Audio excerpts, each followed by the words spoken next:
Indonesia, negeri kepulauan yang kaya akan keindahan alamnya. Namun, keindahan Indonesia tak hanya terletak pada alamnya, melainkan juga pada keberagaman penduduknya. Dari Sabang sampai Merauke, kita menemukan beragam suku, ras, antar golongan dan agama hidup berdampingan.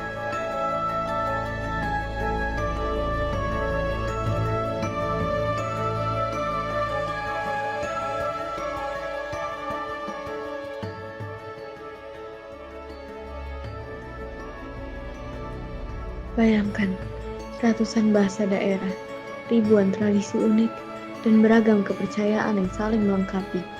Inilah kekayaan Indonesia yang tak ternilai harganya. Keragaman ini bukanlah sekedar perbedaan, melainkan kekuatan yang menyatukan kita semua.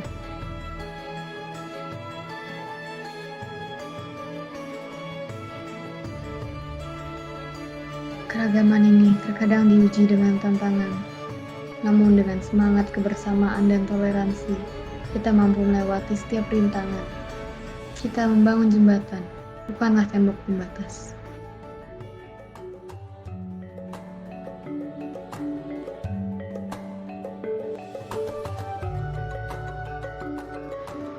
Di tengah perbedaan, kita belajar saling menghargai dan menghormati. Kita belajar dari satu sama lain, memperkaya budaya kita, dan membangun persatuan yang kokoh.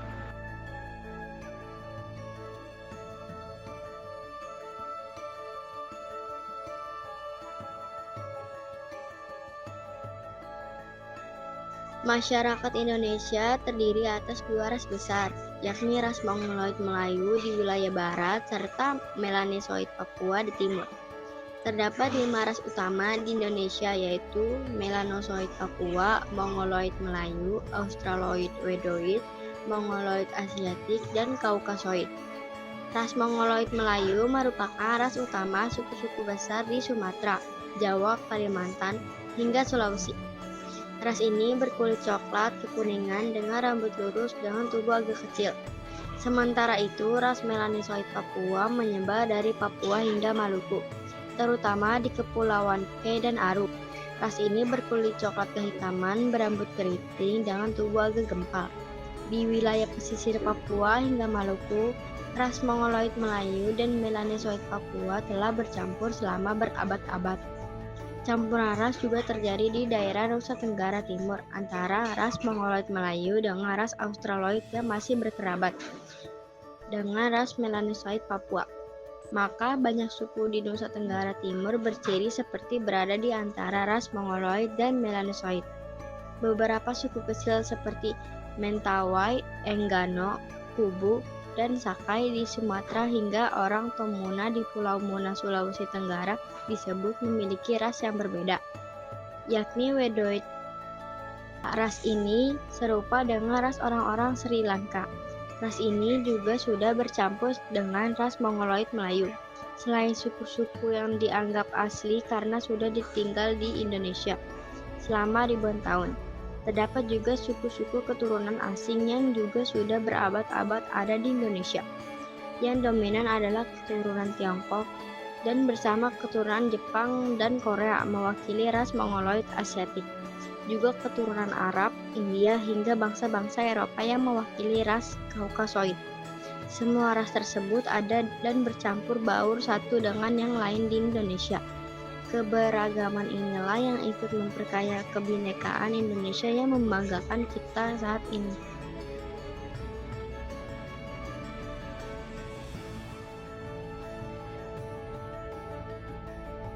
Keragaman di Indonesia tidak hanya terlihat pada suku, budaya, ras, dan agama saja, namun juga berbeda-beda golongannya. Golongan itu dapat menyangkut tingkat ekonomi, pilihan organisasi dan politik, maupun golongan soal pekerjaan dan kegiatan masyarakat. Dalam hal ekonomi, golongan masyarakat juga berbeda-beda. Ada orang yang sangat mampu saat secara ekonomi, ada yang biasa saja, dan ada juga yang kurang mampu. Anak-anak dari keluarga mampu umumnya punya fasilitas yang lebih baik, sedangkan yang kurang mampu umumnya lebih mandiri dalam berbagai hal. Semuanya perlu saling menghargai serta mendukung satu sama lain.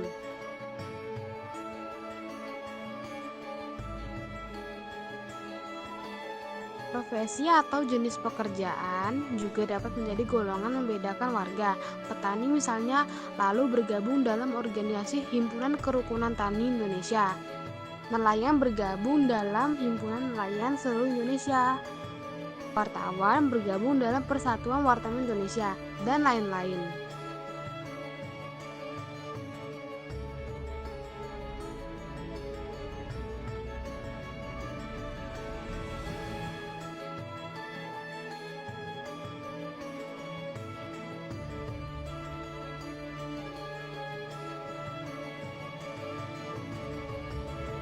Masyarakat juga dapat dikelompokkan dalam golongan berdasarkan kegemaran atau hobi, seperti hobi fotografi, tata rias, bermusik, mengoleksi barang antik, memasak, dan lain-lain.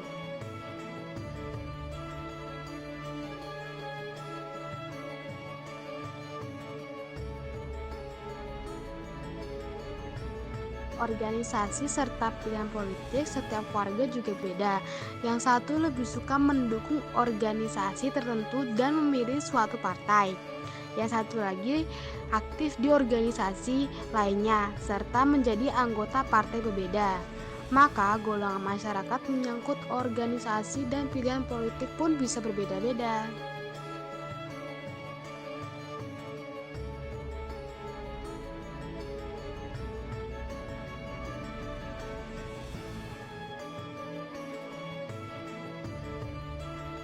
Meskipun Indonesia dikenal dengan semboyan Bhinneka Tunggal Ika, perjalanan menuju kerukunan antar ras dan golongan tidak selalu mudah.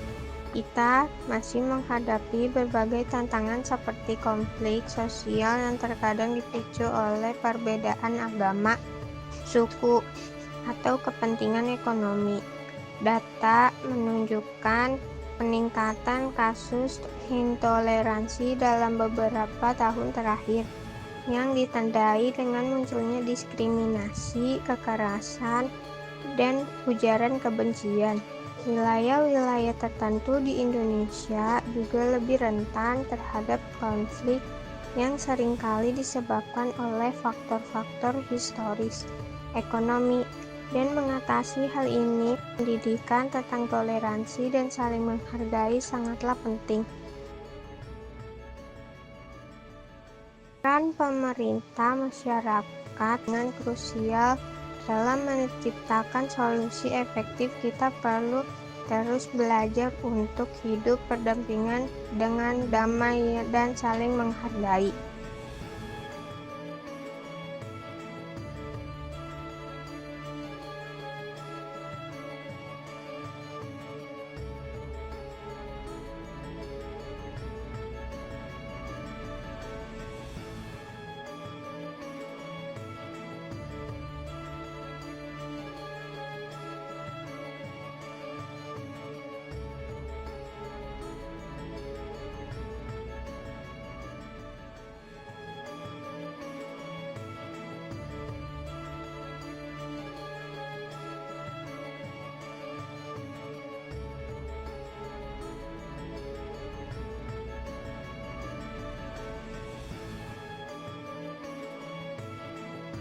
Para pahlawan dan tokoh-tokoh inspiratif telah menunjukkan jalannya.